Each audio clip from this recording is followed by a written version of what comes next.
Hello everyone, मैं वैष्णवी दी competitive में आप सभी का स्वागत करती हूँ। आज है 21 जून। 21 जून से जुड़े हुए जितने भी करंट अफेयर से क्वेश्चंस बन सकते हैं हम उस पर डिस्कस करने वाले हैं। तो चलिए शुरू करते हैं।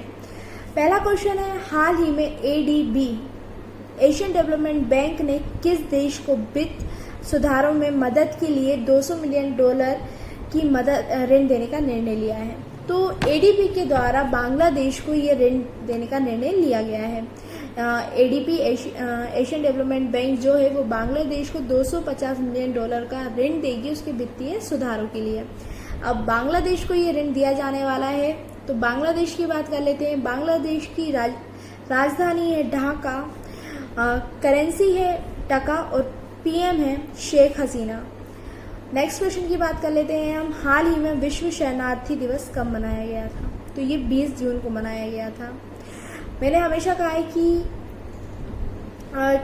जितने भी दिवस होते हैं ये बहुत ज़्यादा इम्पोर्टेंट होते हैं, क्योंकि एग्ज़ाम्स में इनसे जुड़े हुए क्वेश्चंस आने के चांसेस बहुत ज़्यादा होते हैं। तो विश्व शरणार्थी दिवस 20 जून को मनाया गया था। इससे एक क्वेश्चन और बन सकता है कि इस बार 2021 में विश्व शरणार्थी दिवस का थीम क्या रखा गया था? तो इसका थीम रखा गया था टुगेदर वी हील लर्न। इस बार together we will learn and shine इस बार का थीम रखा गया था।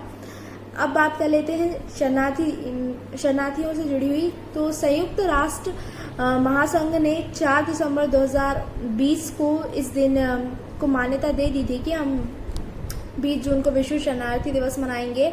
और संयुक्त राष्ट्र शरणार्थी एजेंसी है। इस एजेंसी का हेडक्वार्टर कहाँ है? तो इस एजेंसी का हेडक्वार्टर है जेनेवा, स्विट्जरलैंड में।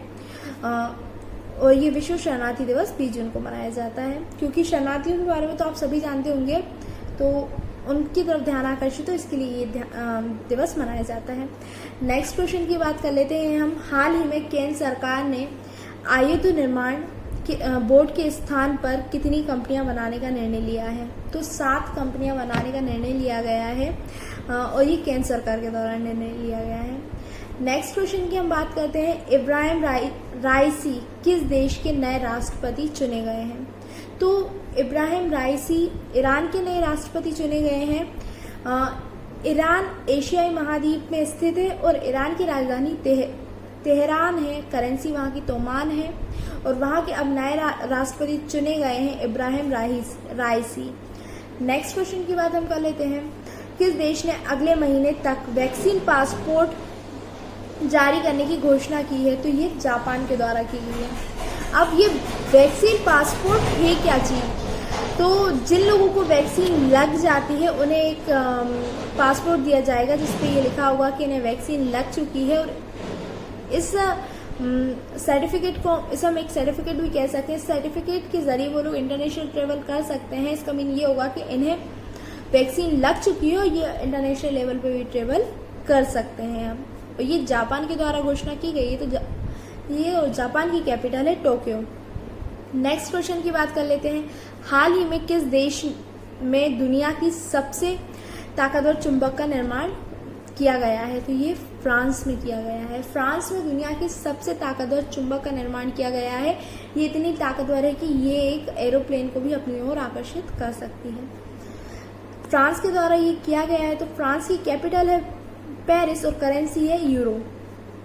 नेक्स्ट क्वेश्चन की बात करते हैं हम, भारतीय मूल के किस व्यक्ति ने कनाडा के सुप्रीम कोर्ट में जज नियुक्त किया गया है? तो जो भी भारतीय मूल के व्यक्ति होते हैं और उन्हें जब विदेशों में किसी भी पोस्ट पर नियुक्त किया जाता है तो ये एक मोस्ट इम्पोर्टेंट क्वेश्चन बन जाता है, क्योंकि ऐसे क्वेश्चन एग्जाम में पूछे जाते हैं। तो जैसे कि भारतीय मूल के जो महमूद जमाल है, इन्हें कनाडा में कनाडा की सुप्रीम कोर्ट में एज अ जज के तौर पर नियुक्त किया गया है। तो इनका नाम याद रखिएगा, महमूद जमाल। कनाडा में नियुक्त किया गया है। तो कनाडा की बात कर लेते हैं। तो कनाडा की कैपिटल है ओटावा और करेंसी है कैनेडियन डॉलर। नेक्स्ट क्वेश्चन की बात हम करते हैं, हाल ही में केंद्र सरकार ने किस वर्ष तक सड़क दुर्घटनाओं को 50% तक कम करने का लक्ष्य रखा है?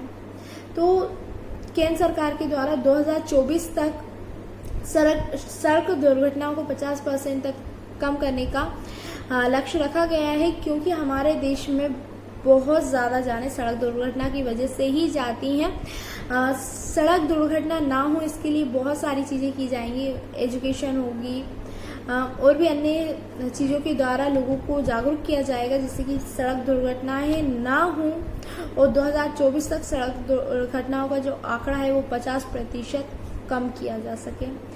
नेक्स्ट क्वेश्चन की बात कर लेते हैं। स्मार्टफोन वन प्लस के नए ब्रांड एम्बेसडर किसे चुना गया है?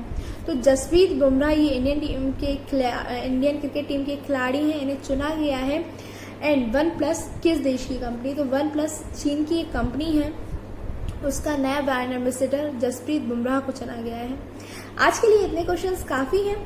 हम कल फिर मिलेंगे नए क्वेश्चंस के साथ, नए करंट अफेयर्स के साथ। तब तक के लिए चैनल को सब्सक्राइब कर दीजिए, बेल आइकन पर क्लिक कर दीजिए जैसे ही कोई वीडियो अपलोड हो आपको उसका नोटिफिकेशन मिले और वीडियो देख सके। और वीडियो को लाइक शेयर कमेंट करना नहीं भूलना है। और आज के क्वेश्चंस की PDF फाइल आपको हमारे टेलीग्राम चैनल पर मिलेगी और टेलीग्राम से जुड़ने की लिंक वीडियो के डिस्क्रिप्शन में दी गई है, तो आप वहां जाकर हमसे जुड़ सकते हैं और आज के क्वेश्चंस की PDF फाइल को डाउनलोड कर सकते हैं। Thank you.